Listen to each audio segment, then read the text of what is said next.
एक लेफ्टिनेंट के नीचे 500 जो अपने सैनिक है वो काम करते हैं, क्या बात सच है? ये 500 मतलब जैसा यहाँ पे होता है कि एक डीएम के नीचे पूरा डिस्ट्रिक्ट है, वो चीज़ नहीं होती है। हमारे हरियाणा से आप हैं, वहाँ खाने पीने को दूध लस्सी मिल जाता है ट्रेनिंग के दौरान? ट्रेनिंग के दौरान जितना ऑथराइज्ड है उतना तो मिलता है। नमस्कार दोस्तों, मैं हूं मुनीश पोलिस। मेरे साथ हैं जिन्होंने हाल ही में एनडीए के थ्रू लेफ्टिनेंट की नौकरी को पाया है। बहुत ज़्यादा मेहनत करके नहीं, बल्कि बिना किसी कोचिंग के, बिना किसी फ्रॉड को पैसे दिए, अपनी मेहनत के बल पर किस प्रकार इन्होंने इतनी आसान बनाया लेफ्टिनेंट की नौकरी को। इनसे हम जानेंगे पूरे देश का, अपने राज्य का, अपने गांव का नाम रोशन इन्होंने किया है। इनसे जितना भी ज्ञान हम ले सकते हैं वो लेंगे। इनसे पूछेंगे कैसे तैयारी करें, और दूसरी वीडियो हम अपलोड करेंगे इनकी, जिसमें हम इनसे एसएसबी के बारे में जानेंगे। तो पहले हम इनसे इस वीडियो में जानते हैं कि किस प्रकार तैयारी करें। आपका बहुत बहुत स्वागत है हमारे चैनल पर। धन्यवाद। तो शुरू में आप बताएं कि आपने एनडीए के लिए कितना स्ट्रगल किया, कहाँ से कोचिंग ली और किस प्रकार से तैयारी की, कितना मुश्किल मानते हैं आप, कितना आसान मानते हैं? मैंने एनडीए के लिए जब मैं 7th क्लास में था, एक्चुअली मेरे पापा जो हैं आर्मी से रिटायर्ड हैं जी, वो एक्स हवलदार हैं जी, और 16 जाट से वो रिटायर्ड हैं, अभी वो दिल्ली पुलिस में हैं। जी, तो वो स्टार्टिंग से ही जब आर्मी में थे तो मेरे को एक था कि जाना तो आर्मी में ही है। जी, तो मेरा स्कूल आर्मी पब्लिक स्कूल जो दिल्ली में है, जी, जब मैं वहाँ पे पढ़ रहा था तभी 9th क्लास में मुझे पता लग गया था कि एनडीए के थ्रू या टीएस के थ्रू आफ्टर 12th हम एनडीए में जा सकते हैं। जी, तो उसके लिए मैंने मतलब ऐसा तो नहीं है कि मैंने कोई कोचिंग ली या कुछ उसी टाइम से स्टार्ट किया, लेकिन बैक ऑफ द माइंड था कि हाँ मैं ये कर सकता हूँ, एनडीए में मेरे को जाना है। फिर मैंने इसका पता लगाया कि क्या होता है, रिटन एग्ज़ाम होता है, फिर एसएसबी होती है। तो मेन था कि एक बार रिटन एग्ज़ाम क्लियर हो, एक स्टेप क्लियर हो, उसके बाद ही सेकंड स्टेप पे हम जा पाएंगे। तो पहला स्टेप मेरे लिए था रिटन एग्ज़ाम। रिटन एग्ज़ाम में बेसिकली क्या होता है, 10th क्लास तक का पूरा सिलेबस आता है। इंग्लिश, हिंदी, हिस्ट्री, जो ये साइंस होती है, पूरा 10th क्लास तक का आता है। और 12th क्लास का सिर्फ मैथ्स तक का सिलेबस आता है कि ये 1st to 12th पूरा मैथ्स, और बाकी जो भी सब्जेक्ट्स हैं वो सिर्फ 10th क्लास के लेवल तक के आते हैं। तो ये बात मैं समझ गया था। तो मेरा इंटरेस्ट ज़्यादातर मैथ्स में था। तो 11th क्लास में मैंने पीसीएम ली, फिजिक्स केमिस्ट्री मैथ्स। तो मैथ्स जो था वो तो एक हर्डल कंप्लीट ही हो गया। बहुत सारे बच्चों का ये होता है कि 12th क्लास मतलब 12th क्लास तक का जो मैथ्स आता है ना, उसमें वो सबसे बड़ा, उसका एक अलग पेपर होता है। जी, एनडीए के एग्ज़ाम, एनडीए का जो रिटन एग्ज़ाम होता है उसमें 3 पेपर होते हैं, 2 पेपर होते हैं। पहला होता है जनरल स्टडीज़। जनरल स्टडीज़ में 1st से 10th तक की जो भी आपने पढ़ा है वो चीज़ें आएंगी। और एक होता है अलग से मैथ्स का एग्ज़ाम जो 300 नंबर का होता है, उसमें पूरा 11th और 12th का ही मैथ्स आता है, बाकी नॉर्मल कोई मैथ्स नहीं आता है। तो मेन हर्डल बच्चों के लिए वो होता है 12th क्लास का मैथ्स। जी, तो जैसे मैंने वहाँ पे 12th क्लास में मैथ्स लिया, पढ़ाई में मैं थोड़ा ठीक था, तो मैथ्स वाला हर्डल तो हट ही गया बिल्कुल, कि मैथ्स में आराम से क्लियर कर सकता था। और जो बच्चों का वीक पॉइंट होता है कि मैथ्स के पेपर में कम नंबर आते हैं, वो मेरा एक स्ट्रॉन्ग पॉइंट बन गया, क्योंकि मैं मैथ्स में मैं अच्छा था, तो वहाँ पर मैंने अच्छा स्कोर कर लिया। जी। आपने कोई बुक नहीं पढ़ी, कोई कोचिंग नहीं ली?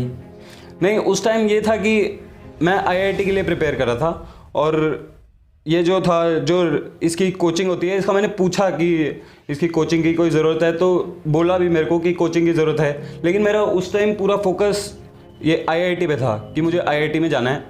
एनडीए का मतलब ये था कि अगर आईआईटी नहीं होती है, ठीक है, तो मैं एनडीए में जाऊँगा। क्योंकि एक चीज़ होती है, अगर आप इसका रिटन क्लियर कर लो पूरा दम लगा के, लेकिन एसएसबी में आप सिलेक्ट हो जाओगे या नहीं हो जाओगे, उसके चांसेस बहुत कम रहते हैं। तो ये चीज़ मेरे दिमाग में थी कि मान लो अगर मैं पूरी मेहनत करके रिटर्न कर भी लेता हूँ, लेकिन बाद में फिर एसएसबी बीच में आएगी, तो बाद में फिर मैं ना यहाँ का रह पाऊँगा ना वहाँ का रह पाऊँगा। इसलिए फिर मैंने रिटर्न एग्ज़ाम को ना प्रेफर करते हुए मैंने सोचा कि आईआईटी अपना एक बेस बना लेता हूँ, कि अगर कुछ ना भी होता है तो I will go for IIT. तो इस वजह से मैंने इसकी कोई रिटर्न एग्ज़ाम की खास प्रिपरेशन नहीं की।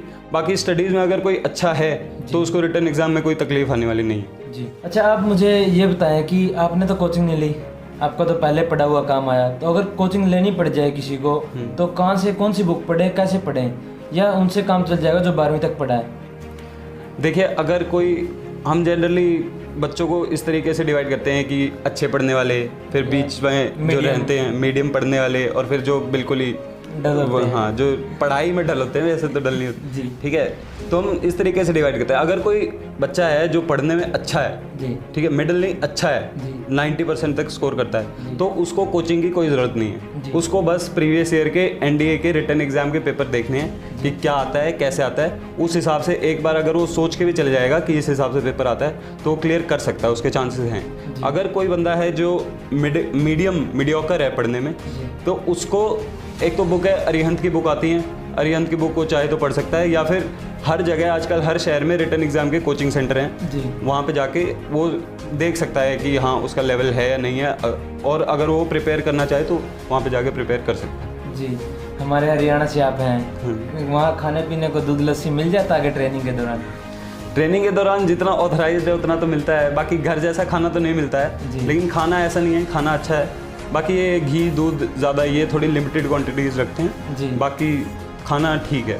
एज लिमिट इसके अंदर क्या रहती है? एज लिमिट इसके अंदर 16.5 से 19.5 साल तक आप फॉर्म भर सकते हो, और उस टाइम आपकी 12th कंप्लीट होनी चाहिए। जिस टाइम ज्वाइनिंग होगी उस टाइम आपकी 12th कंप्लीट होनी चाहिए। जी। तो आप हमें ये बताएं कि इसमें जैसे हम तैयारी करते जाते हैं, बीच में कोई परेशानी का सामना करना पड़ता है? लोग डिमोटिवेट करते हैं, ऐसा भी होता है, तो उनसे कैसे लड़ें हम, उनसे कैसे झगड़ें? डीमोटिवेशन की बात, अगर किसी को कुछ करना है तो बाकी बाहर वालों की बात सुनने की ज़रूरत नहीं है, वो जाके अपनी प्रिपरेशन कर सकता है। जी। जो कोचिंग है, अगर वो एक बार कोचिंग जाना शुरू कर देगा तो जो कोचिंग सेंटर्स हैं उनके जो टीचर्स हैं उसको एक गाइडेंस अपने आप ही मिल जाएगा, उसको कहीं बाहर से गाइडेंस लेने की ज़रूरत नहीं है। उसके बाद अगर उसने कोचिंग ज्वाइन कर ली है, जी। अब कोचिंग ज्वाइन करने के लिए अपने पेरेंट्स इन सबको बताओ, और आगे जाके अगर कोचिंग ज्वाइन हो गई तो मैं नहीं समझता उसके बाद कोई प्रॉब्लम आएगी। अगर उस बंदे में दम है, अगर उसने कोचिंग ज्वाइन कर रखी है, उसके बाद गाइडेंस है, नॉलेज है, तो आराम से सिलेक्ट हो जाए। 12वीं में पीसीएम ज़रूरी है? 12th क्लास में पीसीएम ज़रूरी नहीं है, सिर्फ मैथ्स ज़रूरी है। अगर आपको अपने स्कूल में कॉमर्स विद मैथ्स मिल रहा है या आर्ट्स विद मैथ्स मिल रहा है तो मैथ्स सब्जेक्ट ज़रूरी है, बाकी पीसीएम ज़रूरी नहीं है 11th और 12th। जी। मैथ्स ज़रूरी है। तो एनसीसी के थ्रू जाते हैं, सीडीएस के थ्रू जाते हैं, एनडीए के थ्रू जाते हैं, तो 12वीं के बाद तो एनडीए का सबसे बढ़िया ऑप्शन है। 12th क्लास के बाद 2 ही ऑप्शन है, एनडीए, या तो एनडीए में जा सकते हो आप, या ओटीए होती है ऑफिसर ट्रेनिंग एकेडमी गया में, इसमें जा सकते हो। एनडीए में जाने का तरीका जैसे मैंने आपको बताया, रिटन एग्जाम होता है, उसके बाद एसएसबी, और टीएस में जाने का तरीका है कि आपकी जो 12th क्लास की परसेंटेज होगी उसमें आपके पास पीसीएम ज़रूरी है। पीसीएम में जो आपकी परसेंटेज होगी वो कट ऑफ जाती है, कट ऑफ अराउंड 75% से ऊपर की जाती है। तो जिस बंदे के 75% से ऊपर हैं वो फॉर्म भरता है तो उसको डायरेक्टली, और अगर वो मेरिट लिस्ट में आ जाता है, जो वो मेरिट लिस्ट प्रिपेयर करते हैं, तो उसको डायरेक्टली इंटरव्यूज़ के लिए बुलाया जाता है। जी। एसएसबी। मैंने सुना था कि एक लेफ्टिनेंट के नीचे 500 जो अपने सैनिक है वो काम करते हैं, क्या ये बात सच है? ये 500 मतलब जैसा यहाँ पे होता है कि एक डीएम के नीचे पूरा डिस्ट्रिक्ट है, वो चीज़ नहीं होती है। जी। आर्मी में मेन चीज़ ये है कि एक यूनिट होती है, उस यूनिट में मान लो 20 ऑफिसर्स होते हैं। जैसे मैं जनरल आपको बता रहा हूँ, हर यूनिट की ऑथराइजेशन अलग है। जैसे जनरली 20 ऑफिसर होते हैं, 50 जेसीओ और 500-600 जवान होते हैं, तो वो as a unit, as a family काम करते हैं। कौन ऊपर कौन नीचे ये होता है, लेकिन ऐसे नहीं होता है कि इस बंदे के नीचे इतने बंदे हैं। वो टास्क मिलते हैं, वो टास्क कंप्लीट करने होते हैं, उसके लिए जितने बंदे चाहिए उनको एक लेफ्टिनेंट भी कर सकता है, एक कर्नल भी कमांड कर सकता है। जी। लगभग कितनी सैलरी होती है? सैलरी जैसे गजटेड ऑफिसर की ये जो 7th पे कमीशन है, इसके हिसाब से 56,000 जो है बेसिक पे होती है स्टार्टिंग से, उसके बाद वो बढ़ती रहती है। और जो मिलिट्री सर्विस पे होती है वो ऑफिसर की 15,000 रुपये होती है, और ये इसको डायरेक्ट अलाउंस जो बोलते हैं ये ऐड होता है। बाकी जो अलाउंस है, अगर आप किसी फील्ड एरिया में हो तो उसके अलाउंस इसमें जुड़ते रहते हैं। जी। लगभग मतलब कुल मिला के कितना हो जाता है पूरा? 60-70 हज़ार? वो डिपेंड करता है कि आप पीस में हो पोस्टेड हो या फील्ड में पोस्टेड हो। फील्ड में पोस्टेड हो तो आपकी सैलरी 1 लाख से ऊपर भी जा सकती है, पीस में पोस्टेड हो तो आपकी 80,000 के आसपास भी रह सकती है। जी। प्रमोशन का क्या रहता है इसके अंदर? प्रमोशन का मेजर तक प्रमोशन ये एग्ज़ाम बेस्ड प्रमोशन होते हैं। जैसे कैप्टन, लेफ्टिनेंट से कैप्टन बनने के लिए आपको पार्ट डी करना ज़रूरी है, फिर कैप्टन से मेजर बनने के लिए आपको एक पार्ट डी एग्ज़ाम होता है। वो आर्मी के अंदर ही exam time to time conduct होते रहते हैं, वो आपको करने ज़रूरी हैं। लेफ्टिनेंट कर्नल तक आप टाइम स्केल जा सकते हो। उसके बाद अगर प्रमोशन चाहिए तो आपका पूरा करियर देखा जाता है कि करियर में क्या किया है, कौन सी पोस्टिंग काटी है, ये सारी चीज़ें देखी जाती हैं। जी। क्या अनमैरिड कैंडिडेट ही जा सकते हैं? हाँ, सिर्फ अनमैरिड ही जा। लेडीज़ के लिए उसमें एनसीसी के थ्रू भी जाती हैं, तो लेडीज़ के लिए भी है और मेल के लिए भी है, फिर फीमेल के भी? लेडीज़ के लिए ये है कि आप 12th के बाद नहीं जा सकते हो। लेडीज़ के लिए आप ग्रेजुएट होने के बाद अगर आपके पास एनसीसी सर्टिफिकेट है तो उसमें जा सकते हो। जी, उसके बारे में मैंने पहले वीडियो डाला हुआ है। और ट्रेनिंग के बारे में थोड़ा बताएं, कितने महीने की ट्रेनिंग होती है, कैसी रहती है ट्रेनिंग? जैसे एनडीए और जो टीएस की ट्रेनिंग होती है वो टोटल मिला के 4 साल की ट्रेनिंग होती है जी। और उसमें एनडीए वाले जो होते हैं, जो NDA national defence academy Pune में जाते हैं, जी। उसमें वो 3 साल की ट्रेनिंग करते हैं और उसके बाद इंडियन मिलिट्री एकेडमी में 1 साल की ट्रेनिंग करती हैं, जो सीडीएस वाले भी वहाँ पे आते जी। हैं। सीडीएस वाले वहाँ पे 1.5 साल की ट्रेनिंग करते हैं और एनडीए वाले वहाँ पे 1 साल की करते हैं। जी। टोटल 4 साल की ट्रेनिंग होती है। तो वहाँ पे क्या क्या करवाया जाता है ट्रेनिंग के अंदर? कितनी हार्ड होती है, कितनी आसान होती है?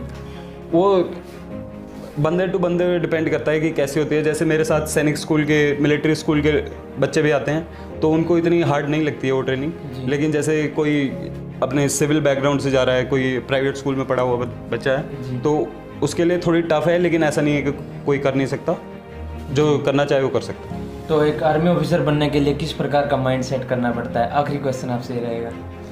माइंडसेट, जैसे आप एसएसबी देने जाते हो उसी हिसाब से बताता हूँ। एसएसबी देने जाओगे तो वो ये चेक नहीं करेंगे कि आपका माइंडसेट किसकी तरह है, वो चेक करेंगे आपका माइंडसेट कैसा है, पॉजिटिव है या नेगेटिव है। जी, बस वो आपको नेगेटिविटी की तरफ लेके जाएंगे, फिर आपको पॉजिटिविटी पे हाँ, आपको यही करना है। आपको अपना माइंडसेट उनके सामने रख देना है। बाकी जो सिलेक्ट वो करेंगे वो आपको बताएंगे कि आप सिलेक्ट होने के लायक है नहीं है।